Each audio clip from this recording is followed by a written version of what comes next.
Alors, vous êtes toujours avec nous pour ce dernier workshop de la matinée de cette première journée de workshop live sur le Salon de Lyon en distanciel, donc en online, c'est pour ces 2 jours.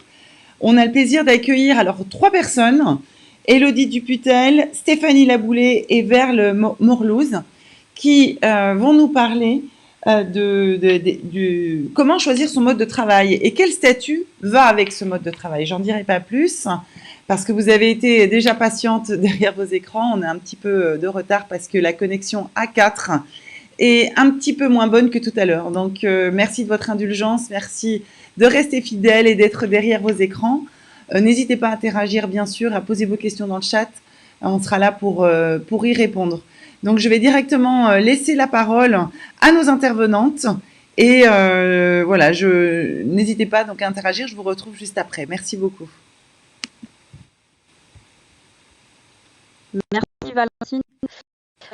Alors, c'est vrai qu'aujourd'hui, donc je suis Élodie depuis je suis salariée à la Maison métropolitaine d'insertion pour l'emploi, qui est une structure donc de la métropole de Lyon, et nous avons pour mission de promouvoir l'égalité des chances au travail auprès d'entreprises de la métropole avec, entre autres, la promotion de l'égalité femmes-hommes. C'est pour ça qu'on est partenaire du salon professionnel depuis plusieurs années maintenant, et puis vous pourrez nous retrouver sur un stand mardi prochain. Aujourd'hui, sur ce live, on a souhaité vous faire partager aussi un sujet qui est plutôt d'actualité, qu'il était déjà, mais qui le devient de plus en plus suite à cette pandémie post-Covid. Puisque mener de front donc, sa carrière professionnelle, sa vie de femme, mais aussi sa vie de mère, c'est parfois un challenge pour un grand nombre d'entre nous. Et aujourd'hui, on a 56 personnes, des femmes qui sont issues de la génération Y et qui ont au moins un enfant, jugent assez, voire très difficile d'équilibrer sa vie professionnelle et sa vie privée. La situation ces derniers mois, voire qui vient de s'écouler, de l'année qui vient de s'écouler, a permis à plusieurs femmes de remettre en question justement son rythme de travail, son rythme de vie et parfois à accélérer des désirs de changement. Donc, comment on peut arriver à concilier sa vie professionnelle avec sa vie privée? Est-ce qu'on est vraiment obligé de choisir l'un ou l'autre? Et ce midi, je suis accompagnée de Verle Morlouz et Stéphanie Laboulet qui sont là justement pour partager sur cette thématique. Et je vais vous laisser toutes les deux vous présenter. Stéphanie, Verle, qui êtes-vous? Je démarre, donc Stéphanie Laboulet, j'ai 43 ans, je suis maman d'une grande famille recomposée puisque avec mon compagnon on a 6 enfants aujourd'hui. Alors certains sont grands et moins dépendants de nous, mais néanmoins ils sont là. Et depuis 2 ans et demi, je suis DRH indépendante, c'est-à-dire que j'interviens à temps partagé dans différentes entreprises et donc j'ai fait le pas de l'indépendance et le salariat il y a un peu. Ok, et du coup, je prends la parole. Donc, moi, je m'appelle Verle Morlouz. Je travaille au CIDFF. C'est le Centre d'information sur les droits des femmes et des familles. Et je suis responsable du pôle vie personnelle et familiale. Verle, est-ce que vous pouvez nous expliquer un petit peu ce que c'est que le CIDFF? Oui, donc le CIDFF est une association nationale. Donc, dans chaque département, il y a un CIDFF, dont donc le Rhône. Pour le coup, nous sommes un CIDFF interdépartemental, donc sur 4 départements. Le siège est à Lyon, place Tolosan. Et donc, nous avons différents pôles donc, pour travailler principalement avec le public féminin sur des thématiques accès aux droits, tout ce qui est emploi-formation, les thématiques autour de la vie personnelle et familiale, l'entrepreneuriat, et puis des formations aux professionnels. Et en quoi le CIDFF, justement, peut accompagner les femmes qui voudraient trouver un meilleur équilibre vie privée, vie personnelle? Oui, donc nous avons aidé la vie des femmes qui est en plein développement. Un petit peu, vous êtes là, donc, il y a de plus en plus de demandes sur des thématiques de la des vie, etc. Donc, nous sommes de 4 personnes sur le Rhône. Et puis, on accueille donc les publics autour des questions qui peuvent être des freins périphériques à l'emploi et qui concernent la diversité familiale. Nous avons des accompagnements en individuel, donc des rendez-vous en individuel avec des conseillères, et nous intervenons aussi sur des groupes, des collectifs de femmes, sur tout le département. Et on pourra vous retrouver justement mardi sur le stand de Profession LA, sur le salon en présentiel à l'Hôtel de Ville, puisque vous aurez un stand aussi pour les femmes qui auraient des questions peut-être plus précises. Hein. Oui, donc sur l'entrepreneuriat et puis plus largement sur le fonctionnement du coup de l'association et les différentes thématiques qui peuvent être traitées chez nous. Ouais, tout à fait. Et vous, Stéphanie, aujourd'hui, donc vous êtes RH en portage salarial. Pourquoi avoir choisi ce format-là? Quelle est la différence avec la création d'entreprise ou le salariat que vous avez pu connaître? Alors aujourd'hui, j'ai effectivement un statut un peu particulier puisque pas tout à fait du portage salarial, même si ça s'en rapproche beaucoup. En fait, j'ai créé une activité opérative qui s'appelle Helicop et qui est située à Villeurbanne. Helicop, comme tout un tas d'autres activités, en fait, accompagne les gens qui souhaitent démarrer une activité indépendante. Donc c'est une manière de choisir l'indépendance sans être seul. Moi, c'était important pour moi de ne pas démarrer tout seul, de travailler dans un réseau. Et la coopérative a vraiment répondu à ce besoin-là à la fois de formation, de finalement dans une période où on se pose beaucoup de questions. Et puis aujourd'hui, moi, j'ai réussi au bout de plus d'un an salarié. Donc j'ai retrouvé ce statut de salarié, mais finalement qui ne dépend pas de moi puisque je facture mes clients, donc ce qui génère un chiffre d'affaires et à partir duquel je peux me verser. Et comment vous avez réussi justement, comment vous arrivez à concilier, parce que je sais que vous êtes aussi partenaire de la maison métropolitaine pour l'emploi, vous faites un peu de bénévolat auprès de nos de soi. Comment vous arrivez à tout concilier, cette vie professionnelle, votre vie familiale recomposée avec ses contraintes, et puis cette partie bénévolat? Comment vous arrivez à tout faire? Alors, je crois que on fait beaucoup, on a envie de faire. Donc, c'est vrai que moi, j'accorde pas mal de temps à des activités extra-professionnelles. Pour moi, le temps partagé aujourd'hui, c'est surtout du temps choisi, en fait. Et c'est une vraie liberté, c'est-à-dire que j'ai un rythme plutôt intense, effectivement, je travaille pas mal, mais la grande différence avec un rythme de CDI salarié classique, c'est vraiment de choisir mon organisation, c'est-à-dire qu'aujourd'hui, j'accompagne de manière régulière 3 entreprises. Donc 3 jours par semaine, j'ai un rythme classique de présentiel en entreprise. Et puis les 2 autres jours, j'organise mon temps comme je veux. Donc avec des temps professionnels, des temps d'activité de réseau, de bénévolat, etc. Des temps pour faire du sport, des temps pour m'occuper des enfants, etc. Enfin, voilà. Mais pour moi, ce qui a vraiment changé les choses dans cette nouvelle activité, c'est vraiment d'avoir cette liberté de choisir mon organisation tout en ayant une activité professionnelle active. C'est pas toujours évident de choisir de comment répartir tous ces temps. Je crois, Verle, que vous avez justement dans l'un de vos ateliers, vous proposez au CDFF des exercices qui permettent d'arriver aux femmes de se représenter, comment elles répartissent leur temps justement dans une journée. Et puis, est-ce que vous pouvez nous en parler un petit peu? Oui, tout à fait. Donc, nos ateliers des actions collectives qu'on mène, c'est l'atelier sur l'articulation des temps. Donc, la gestion des temps, effectivement, c'est une question de choix, de priorité.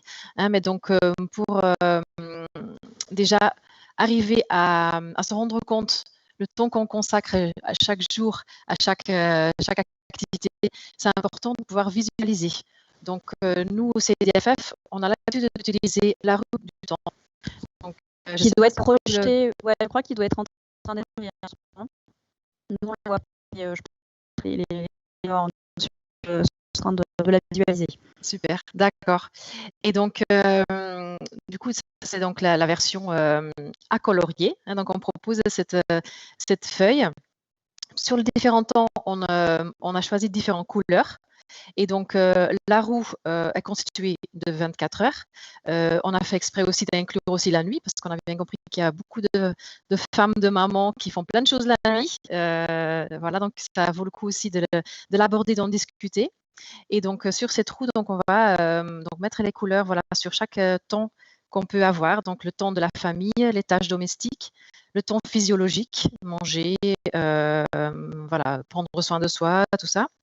Le temps personnel, plutôt donc loisirs, culture, les amis. Et puis, un temps de recherche d'emploi, de formation pour les personnes qui sont déjà en démarche de recherche d'emploi ou qui travaillent. Et puis, d'autres temps, donc ça peut être entre autres du bénévolat. Voilà. Après, on peut rajouter des couleurs, des temps en fonction des personnes. Ce qui est très important, c'est de le faire en individuel d'abord, de prendre vraiment du coup l'outil et de réfléchir à une journée type dans la semaine. Voilà, un jeudi, les enfants sont à l'école. Qu'est-ce que je fais moi du temps que j'ai en une journée? Et puis petit à petit, voilà, on va remplir les cases heure par heure. Et puis il va y avoir plusieurs couleurs par heure aussi, bien évidemment. Et puis on va se rendre compte de certaines choses. Est-ce qu'on consacre trop de temps à certaines tâches domestiques, par exemple? Est-ce que je peux diminuer voilà, sur certains temps? Est-ce que je peux m'organiser autrement? Est-ce que je peux déléguer certaines choses? Est-ce que je peux me réorganiser avec éventuellement mon compagnon ou quelqu'un d'autre pour les femmes qui sont en situation de monoparentalité? Parce que c'est encore une autre situation pour le coup. Mais donc voilà, est-ce que je peux m'organiser différemment pour me dégager du temps, pour voilà, mettre d'autres priorités dans ma semaine? Voilà, donc le fait de visualiser les choses, de mettre des couleurs sur chaque temps, ça peut vraiment aider les femmes à se réaliser qu'on peut avoir un nouvel objectif et faire des choses en fonction. C'est une première étape, c'est pas la baguette magique. C'est aussi important de le dire aux femmes qu'elle n'existe pas, la baguette magique pour cette thématique-là. Et puis qu'on va y aller petit à petit. Chaque situation est différente. On a voilà, chacune nos préoccupations, nos choses à faire, voilà, les obligations. Mais on a aussi du temps quand même où on peut effectivement s'organiser et faire en sorte que ça fonctionne et qu'on trouve un équilibre dans cet exercice. Est-ce que du coup les personnes ont pu voir la roue? Du coup, ça, Oui, oui. C'est les organisatrices qui nous... parce que si on ne voit pas la roue, c'est vrai que c'est un peu plus compliqué pour... Oui, la roue était bien, je vous rassure, la roue était bien projetée. Super. Merci. Justement, Verle, vous disiez on ne pouvait pas tout faire toute seule, qu'il n'y avait pas de baguette magique.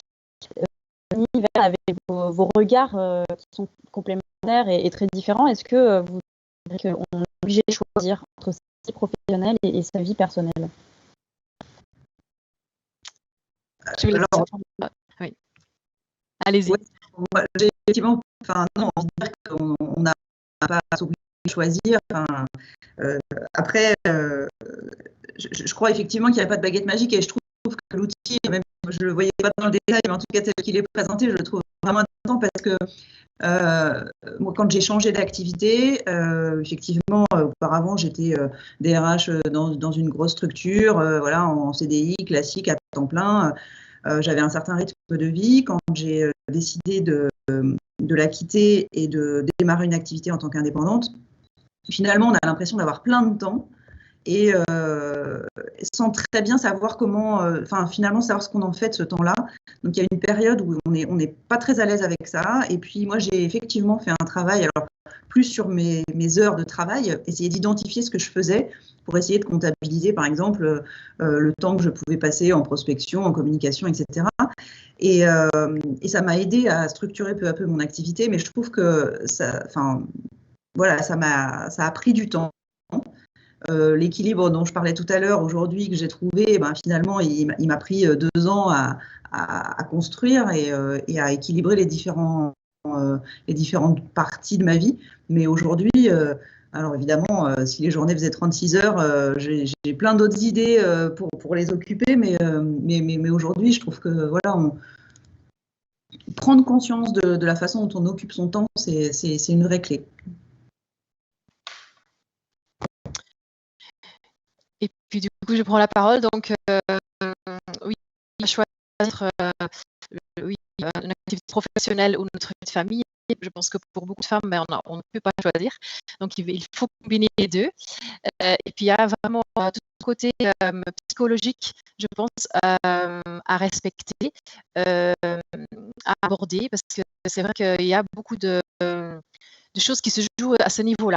Par exemple, on sent certaines culpabilités quand on n'est pas à la réunion de classe à l'heure, comme les autres parents. Voilà, on a tout un travail aussi à faire par rapport à ça, parce qu'on doit apprendre à relativiser, surtout après une période où on n'a pas travaillé, où on s'est consacré aux enfants exclusivement, ou voilà, une grande partie de la semaine. C'est vrai que trouver le nouveau rythme, ça va aussi avec une autre façon de voir les choses, aussi relativiser, partager avec d'autres mamans qui travaillent. Voilà, il faut vraiment aussi faire attention à cette partie-là. Donc, c'est un peu ce qu'on essaye aussi de faire dans un accompagnement vie personnelle et familiale au niveau du CIDFF. Très bien. Et du coup, on va peut-être laisser la parole aux femmes qui nous regardent, si elles ont des questions.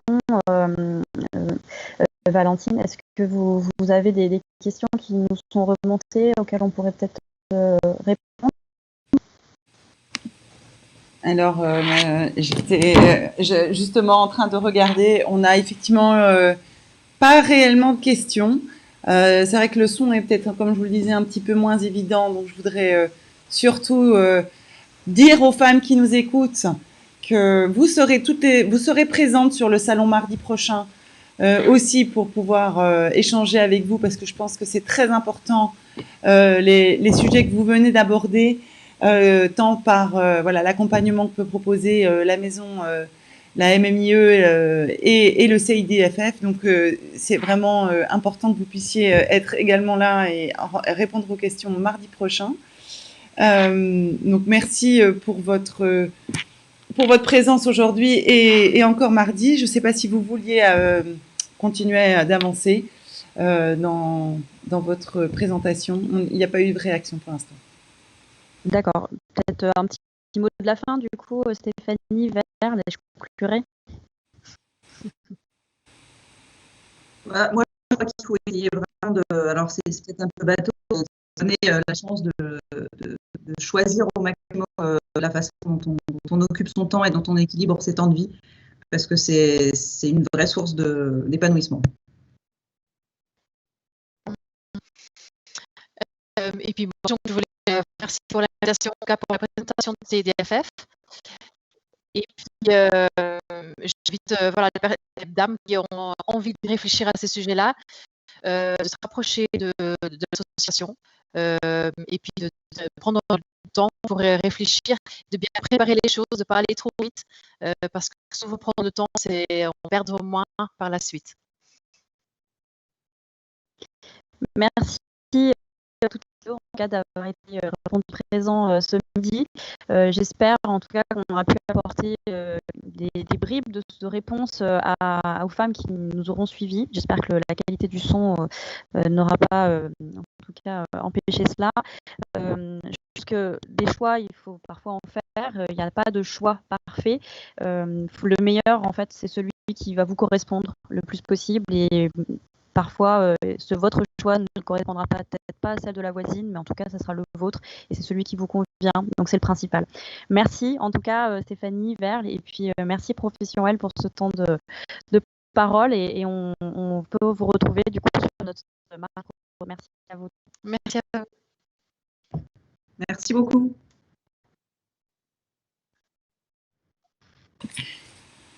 Je recommence parce que le son n'y était pas manifestement, je suis désolée. Je vais remercier une fois de plus nos 3 interlocutrices de la MMIE et du CIDFF que vous pourrez retrouver mardi prochain sur le salon. Et je vous souhaite un bon appétit. Je vous retrouve à 13h30. Enfin, Séverine Valette vous retrouve à 13h30 pour le premier coaching, la première séquence qui commencera à 13h30 avec AF Coaching qui nous parlera du burn-out. Grand sujet aussi parmi vous. Merci de votre attention, de votre patience et à tout de suite.